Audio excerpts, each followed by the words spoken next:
अर्जुन और कृष्ण दोनों युद्ध भूमि में खड़े हैं। कृष्ण और अर्जुन के बीच इतनी विस्तृत वार्ता निश्चित रूप से सवाल खड़े करती है। युद्ध के मैदान में जहां योद्धा भिड़ने को तत्पर हों, वहां इतनी विशाल शिक्षाप्रद वार्ता 18 अध्यायों के बराबर यदि वैसी ही बोली गई हो जैसा कि गीता का पाठ दोहराया जाता है, तो भी उसमें काफी समय लगना ही था।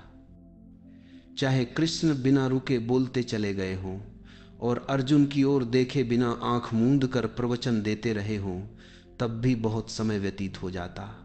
यह कैसे संभव हुआ होगा, यह प्रश्न सदैव उठता रहा है। इसीलिए कुछ लोगों ने तो यह निष्कर्ष निकाल लिया कि गीता महाभारत में बाद में जोड़ी गई है, प्रक्षिप्त है, क्योंकि यह दृश्य यथार्थ नहीं लगता। कुछ अन्य लोगों ने यह राय दी कि वहां संक्षेप में चर्चा हुई होगी, जिसे बाद में कवि या लेखक ने विस्तार देकर महाकाव्य का हिस्सा बनाया। लेकिन मेरे दृष्टिकोण से दोनों ही धारणाएं असंगत हैं। मेरे लिए गीता वैसी ही घटी है जैसी दर्ज है, परंतु इसके घटने की प्रक्रिया को थोड़ा समझना आवश्यक है। अगर समस्त संवाद सीधे आमने सामने हमारी और आपकी तरह हुआ होता, तो यह केवल अर्जुन और कृष्ण तक ही सीमित न रह जाता। वहां चारों तरफ भीषण भीड़ थी, दोनों ओर असंख्य योद्धा। यदि संवाद बाहरी रूप से हुआ होता तो कई अन्य लोग भी इसके भागीदार बन जाते। कोई न कोई बीच में प्रश्न करता, अपनी प्रतिक्रिया देता। वहां इतने लोग खड़े थे, लेकिन सब पूरी तरह मौन। इस ओर भी योद्धा, उस ओर भी योद्धा, और कृष्ण अर्जुन का संवाद लंबा चलता रहा, पर किसी ने एक शब्द नहीं कहा।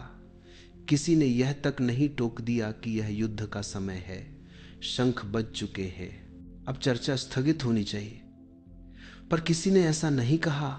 मेरी दृष्टि में यह संवाद बाहरी नहीं था, यह प्रत्यक्ष वाक संवाद नहीं था, यह टेलीपैथिक संवाद था। गीता एक ऐसी वार्ता है जिसमें शब्दों का प्रयोग ऊपर ऊपर नहीं हुआ, बल्कि यह मौन संवाद था। और मौन संवाद का समय मान बिल्कुल अलग होता है। इसे भी समझना आवश्यक है। नहीं तो आप सोचेंगे कि भला मौन संवाद में भी तो सामान्यतः घंटे 2 घंटे लग ही जाते हैं। चाहे मैं आपसे बाहर बोलूं या भीतर, वक्त तो चाहिए, लेकिन इसके लिए आपको समय के उस अलग पैमाने को समझना होगा। समय की एक भिन्न तालिका, एक भिन्न स्तर, जहां मौन का अनुभव सामान्य भौतिक समय से अलग चलता है। आप कभी कभी कुर्सी पर बैठे बैठे हल्की सी झपकी में डूब जाते हैं और उसी क्षण एक सपना आरंभ हो जाता है। सपने में आप देखते हैं कि आपकी शादी हो चुकी है, आप परिवार के साथ जीवन बसा चुके हैं, नौकरी मिल गई है, मकान ले लिया है, बच्चे जन्म ले लेते हैं, वे बड़े भी हो जाते हैं और फिर शहनाई बजने लगती है, आपके बेटे की शादी हो रही होती है। इतने में अचानक आपका अधिकारी पास आकर आपको झकझोर देता है। आप घड़ी देखते हैं और पाते हैं कि यह तो बस 1 मिनट की झपकी थी। तब आश्चर्य होता है, सिर्फ 1 मिनट में इतना विशाल घटनाक्रम कैसे घट गया। सामान्यतः ऐसी जिंदगी घटित होने में 30-40 वर्ष लग जाते हैं, फिर यह सब 1 मिनट में कैसे सिमट गया। लेकिन हुआ पूरा सपना उसी 1 मिनट में घट गया। असल में सपनों का समय भिन्न होता है, उसका समय पैमाना अलग होता है।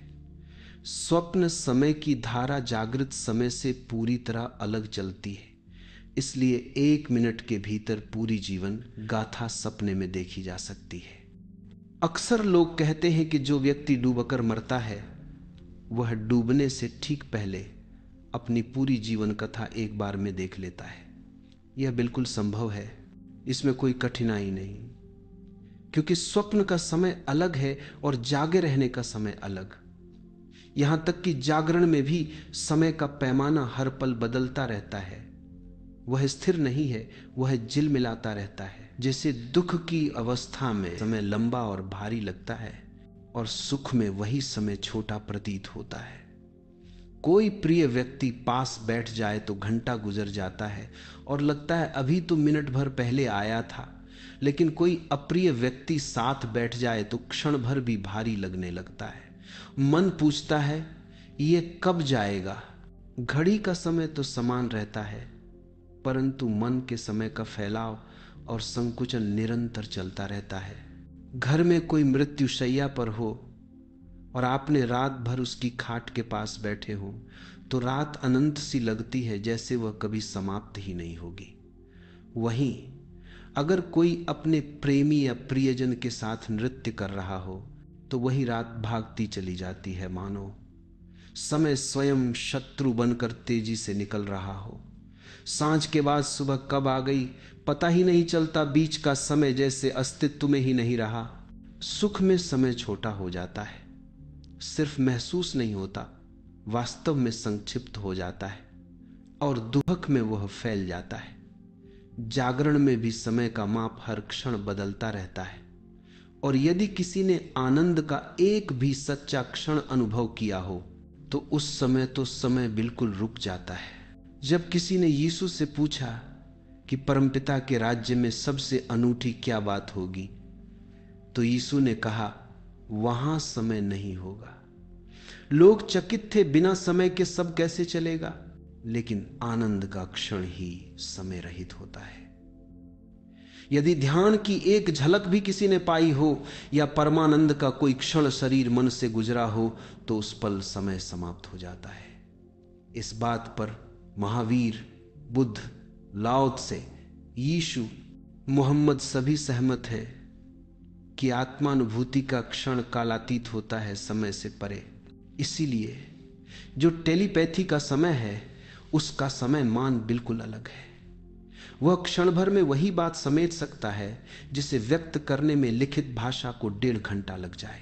आपने जो सपना क्षण भर में देखा उसे अगर लिखने बैठे तो 1.5 घंटा लग जाता है। आप आश्चर्य करेंगे, क्षण में देखा और लिखने में इतना वक्त, कारण क्या है? एक तीसरी बात भी समझ लेना जरूरी है। जब कोई अनुभव भीतर घटता है वह एक साथ घटता है, एक ही क्षण में समग्र। जैसे मैं आपको देखता हूं तो एक क्षण में पूरे समूह को देख लेता हूं, लेकिन यदि मुझे आपकी गिनती करनी हो तो एक एक करके ही करनी पड़ेगी, रेखीय रूप से, क्रम से। यह क्रमबद्ध प्रक्रिया समय लेती है, लेकिन देखने का अनुभव एक साथ होता है। इसी प्रकार स्वप्न युगपत घटित होता है एक क्षण में संपूर्ण, लेकिन जब उसे शब्दों में ढाला जाता है वह रेखीय हो जाता है, क्रमवार। इसीलिए देखने में क्षण लगते हैं, लिखने में बहुत समय। गीता को जब लिखा गया या संजय ने धृतराष्ट्र को बताया कि क्या हो रहा है तो उसमें उतना ही समय लगा होगा जितना गीता पढ़ने में लगता है। परंतु कृष्ण और अर्जुन के बीच जो वास्तविक संवाद हुआ वह कितना समय चला यह समझना कठिन है। जब तक टेलीपैथिक अनुभूति का थोड़ा सा बोध न हो, हमारी सामान्य समय धारणा वहां लागू ही नहीं होती।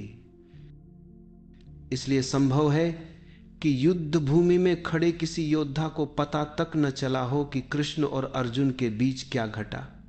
रथ रुका होगा, अर्जुन थोड़ी देर के लिए विह्वल होकर बैठ गया होगा, और इसी एक क्षण में वह संपूर्ण संवाद घटित हो गया होगा। एक छोटी सी कथा, फिर हम अगले श्लोक पर बढ़ेंगे। कहते हैं नारद के जीवन में एक प्रसंग है। वे बार बार विद्वानों से सुनते थे कि यह जगत माया है, पर उनकी समझ में नहीं आता था कि जो सामने स्पष्ट दिख रहा है उसे माया कैसे कहा जा सकता है। जो उपस्थित है वो भ्रम कैसे हो सकता है। एक दिन वे स्वयं भगवान के पास गए और पूछा, मुझे यह समझ नहीं आता कि अस्तित्व में जो है वह माया कैसे हो सकता है। दोपहर का समय था, धूप तीखी थी। भगवान ने कहा, मुझे प्यास लगी है, पहले थोड़ा पानी ले आओ, फिर समझाऊंगा। नारद पानी लाने गांव की ओर बढ़े। लोग दोपहर की नींद में थे। एक घर का दरवाजा खटखटाया तो एक सुंदर युवती बाहर आई। नारद भगवान को भूल गए। कोई भी भूल सकता है, जिसे हर समय याद रखा जा सकता है उसे याद करके भी क्या करेंगे। भगवान की प्यास भी भूल गए और उद्देश्य भी। लड़की को देखते ही मोहित हो गए। बोले, मैं विवाह का प्रस्ताव रखने आया हूं। लड़की ने कहा कि पिता आने वाले हैं, तब तक वे विश्राम कर ले। वे आराम करने लगे। पिता लौटे और विवाह के लिए सहमत हो गए। विवाह हुआ, समय बीतता गया, बच्चे हुए 4-6। ससुर का देहांत हुआ, फिर पिता बना दिए गए। परिवार बड़ा होता गया। वर्षा आई, बाढ़ आ गई, पूरा गांव डूबने लगा। नारद पत्नी और बच्चों को बचाने में लगे हैं। किसे बचाएं, किसे छोड़ें, अंततः सब बह जाते हैं। नारद अकेले थके हारे तट पर गिर पड़ते हैं, आंखें बंद, आंसू बहते हुए। इतने में कोई आवाज आती है, उठो। कितना समय लगा दिया, सूरज ढलने को है और हम अब भी प्यासे बैठे हैं। पानी लाने भेजा था। नारद आंखें खोलते हैं, भगवान सामने खड़े। वे हतप्रभ, क्या इतने में तो कितना घट गया। आप कहते हैं कि अब केवल सूरज ढल रहा है। भगवान ने कहा, हां, सूरज ही ढल रहा है। नारद चारों ओर देखते हैं, न बाढ़, न गांव का विनाश, न परिवार। पूछते हैं, पत्नी, बच्चे। भगवान मुस्कुराते हैं, कौन पत्नी, कौन बच्चे, क्या तुम सपने नहीं देखते। भगवान बोले, तुम पूछते थे कि जो है वह माया कैसे हो सकती है। जो है वह माया नहीं है, लेकिन जब उसे समय के माध्यम से देखा जाता है तब वह माया प्रतीत होता है। और जब समय का अतिक्रमण करके समय से परे होकर देखा जाता है तब वही सत्य बन जाता है। संसार समय में देखा गया सत्य है और सत्य समय रहित होकर देखा गया संसार है। जो घटा वह भीतर घटा और समय की परिधि से बाहर था।